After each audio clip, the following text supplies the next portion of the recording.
Bismillahirrahmanirrahim. Assalamualaikum warahmatullahi wabarakatuh. Perkenalkan, nama saya Jela Reski, Stambuk 30 2020 Video ini dibuat untuk memenuhi tugas 1 mata kuliah pengujian perangkat lunak kelas C2.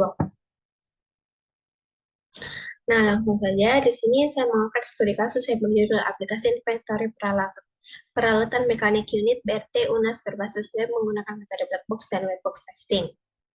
Unit BRT atau bagian rumah tangga dalam menjalankan tugasnya membutuhkan beberapa alat kerja yang digunakan untuk mendukung proses kerja dengan baik dan benar. Alat-alat yang digunakan adalah alat-alat yang disimpan di dalam ruangan unit BRT dan pada saat hendak dipinjam pegawai hanya mengambil pada saat hendak dipinjam, pegawai hanya mengambil alat-alat tertentu yang telah dipesan sebelumnya oleh kepala unit BRT kemudian dicatat oleh operator ruangan. Dalam prosesnya, data peminjaman peralatan tidak dijamin tersimpan karena hanya dicatat pada buku atau kertas yang disediakan oleh unit BRT. Tujuan adanya aplikasi inventory ini diharapkan proses pengolahan peralatan mekanik pada unit BRT UNAS akan lebih baik dan efisien. Bukan hanya itu, dengan aplikasi tersebut diharapkan proses peminjaman alat mekanik lebih terkontrol dan terdokumentasi dengan baik sehingga meminimalisir terjadinya kehilangan alat di unit BRT UNAS. Selanjutnya, tahap penelitian pada studi kasus. Nah, yang pertama, identifikasi masalah. Proses identifikasi permasalahan utama dalam penelitian ini adalah proses penyelesaian peminjaman alat mekanik di unit BRT UNAS masih manual sehingga besar kemungkinan terjadinya kehilangan alat yang menyebabkan kerugian. Nah, selanjutnya ada studi literatur. Yang ketiga ada pengumpulan data. Nah, pengumpulan data dan analisa kebutuhan ini dilakukan dengan cara wawancara kepada kepala bagian mekanik, teknis, dan seluruh anggota bagian BRT Universitas Nasional. Tahap pengumpulan data yang dilakukan berkaitan mengenai apa saja nama alat yang dipinjam dan fungsi alat-alat tersebut. Berdasarkan data yang diperoleh pada tahap. Nah, berdasarkan data yang diperoleh pada tahap ini, maka selanjutnya penulis membuat rancangan aplikasinya. Nah, selanjutnya ada perancangan aplikasi. Untuk memudahkan proses perancangan aplikasi, penulis memanfaatkan Unified Modeling Language atau UML. Selanjutnya ada implementasi. Pada tahap ini menghasilkan antarmuka sistem informasi inventory peralatan mekanik unit BRT UNAS berbasis web. Selanjutnya ada pengujian aplikasi. Pengujian dilakukan dengan metode black box untuk memastikan fungsionalitas aplikasi berjalan sesuai logika yang ada. Dan yang terakhir ada pemeliharaan aplikasi. Aplikasi yang ada akan dipelihara agar tetap dalam kondisi normal dan siap digunakan oleh pengguna. Next, selanjutnya ada metode pengukuran. Nah, metode pengukuran dibagi menjadi dua. Yang pertama ada direct dan yang kedua ada indirect. Nah, metode pengukuran direct atau pengukuran langsung dalam proses rekayasa perangkat lunak berhubungan dengan biaya dan sumber daya yang diperlukan. Misalnya, pengukuran jumlah baris kode atau line of code atau LOC. Selanjutnya ada kecepatan eksekusi, ukuran memori, dan kesalahan yang ditemui dalam suatu periode waktu. Nah, selanjutnya ada pengukuran indirect atau pengukuran tidak langsung. Pengukuran tidak langsung dari suatu produk berhubungan dengan fungsionalitas, kualitas, kompleksitas, efisiensi, reliabilitas, dan lain sebagainya. Selanjutnya, ada pengujian indirect. Untuk menghitung hasil pengujian indirect effect, bisa menggunakan teknik seperti analisis jalur atau path analysis. Adapun cara penghitungannya yaitu PA atau pengaruh variabel independen terhadap variabel mediator.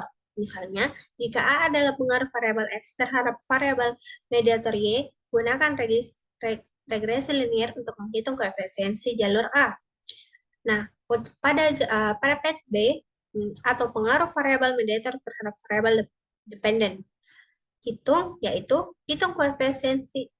koefisien jalur B dengan melakukan regresi linear dari variabel mediator Y terhadap variabel dependen Z. Nah, selanjutnya menghitung efek tidak langsung atau indirect effect. Nah, di mana indirect effect atau efek tidak langsung kita simbolkan dengan AB. Nah, Caranya yaitu kalikan koefisien jalur A dengan koefisien jalur B. Ini akan memberikan nilai efek tidak langsung atau indirect efek dari X ke Z melalui mediator Y. Nah, adapun penjelasan dari tabel ini yaitu pet A memiliki koefisien jalur 0,5 yang menunjukkan hubungan signifikan antara variabel independen dan mediator.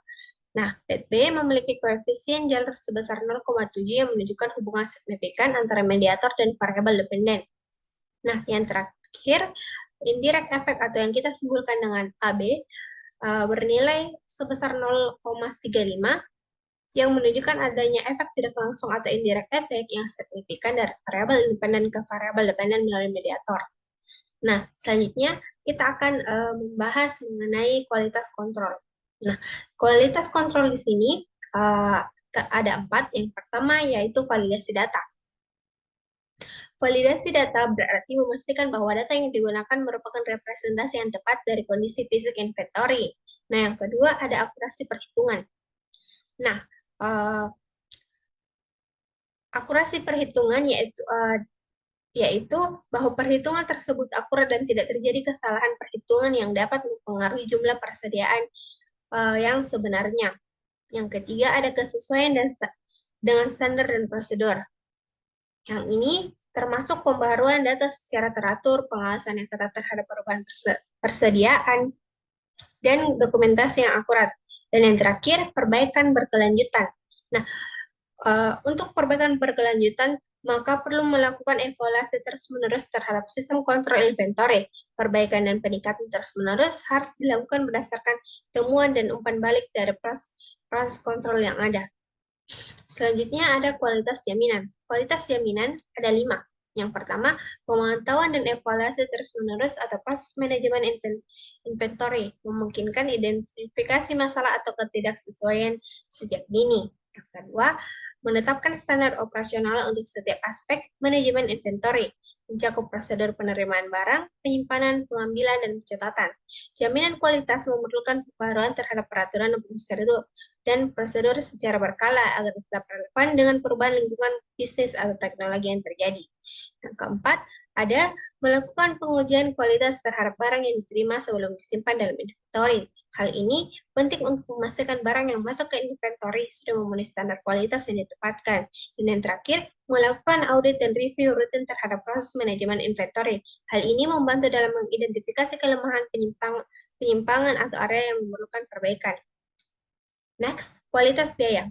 Kualitas biaya terbagi menjadi 4. Yang pertama, persediaan mencegah kelebihan persediaan atau overstock yang dapat menghasilkan biaya penyimpanan tambahan dan menghindari kekurangan persediaan atau understock. Yang kedua, kualitas. Meminimalkan biaya yang berkaitan dengan barang cacat atau pengembalian dengan memastikan kualitas barang yang dikelola di inventory. Yang ketiga, kehilangan dan kerusakan. Memastikan keamanan dan kontrol inventory untuk menghindari biaya yang terkait dengan kehilangan atau pencurian barang. Dan yang terakhir, analisis biaya total atau total cost analysis. Melakukan analisis biaya total untuk memahami dan mengelola semua komponen biaya yang terkait dengan manajemen inventory. Ini meliputi biaya penyimpanan, biaya pemasaran, biaya kekurangan persediaan, dan biaya lainnya. Nah, yang terakhir ada kesimpulan.